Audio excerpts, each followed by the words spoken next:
એક તીરંદાજી વિદ્યાર્થી એક વખત તીરંદાજી શીખી રહ્યો હતો, પણ જ્યારે એના ગુરુજી બીજા વિદ્યાર્થીઓને શીખવાડતા હતા ત્યારે તે સાંભળીને પ્રેક્ટિસ કરતો હતો. પણ જ્યાં સુધી તેના ગુરુજી પોતે તેની પાસે આવીને નથી શીખવાડતા ત્યાં સુધી તે સારી તીરંદાજી શીખી શકતો નથી. આપણા રોજિંદા જીવનમાં પણ આપણી કડી મહેનત સાથે આપણને બીજાની મદદ લેવી જ પડે છે. આજના વાંચનમાં એક આંધળો માણસ પ્રભુ ઈસુ પાસે મદદ માગે છે અને પ્રભુ ઈસુ તેની વિનંતી સાંભળીને તરત જ તેની દ્રષ્ટિ આપે છે. જો આ બે જણાએ પ્રભુ ઈસુએ અને આંધળા માણસે પોતપોતાની ભૂમિકા ના નિભાવી હોત તો તે માણસ આંધળો જ રહ્યો હોત. તો આવો, જ્યારે આપણને મદદની જરૂર પડે છે ત્યારે પ્રભુ ઈસુને મોટે સાદે બોલાવીએ. ચમત્કાર કે અદ્ભુત કાર્ય ત્યારે જ થાય છે જ્યારે ભગવાન અને માનવી સાથે હોય છે.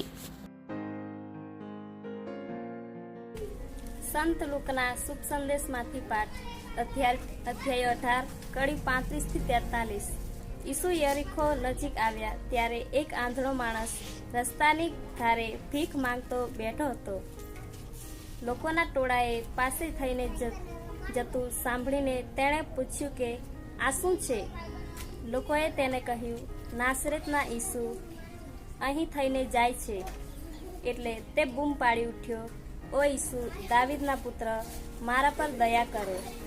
આગળ ચાલ્યા લોકોએ તેને ધમકાવીને શાંત રહેવા કહ્યું, પણ તે ઉલટો વધારે જોરથી બૂમ પાડવા લાગ્યો, ઓ દાવીદના પુત્ર, મારા પર દયા કરો. ઈસુએ ઊભા રહીને તેને પાસે લાવવાનું કહ્યું. તે પાસે આવ્યો એટલે ઈસુએ તેણે પૂછ્યું, તારી શી ઈચ્છા છે? તારે માટે હું શું કરું? પેલો માણસે કહ્યું, પ્રભુ, મને દેખતો કરો. ત્યારે ઈસુએ તેને કહ્યું, દેખતો થા, તારી શ્રદ્ધાએ તને સાજો કર્યો છે. અને તે જ ક્ષણે તે દેખતો થઈ ગયો અને ઈશ્વરના ગુણગાન ગાતો ગાતો ઈસુની પાછળ ચાલવા લાગ્યો. બધા લોકો આ જોઈને ઈશ્વરની સ્તુતિ કરવા લાગ્યા. આ પ્રભુની વાણી છે. તે આપનો આધાર છે.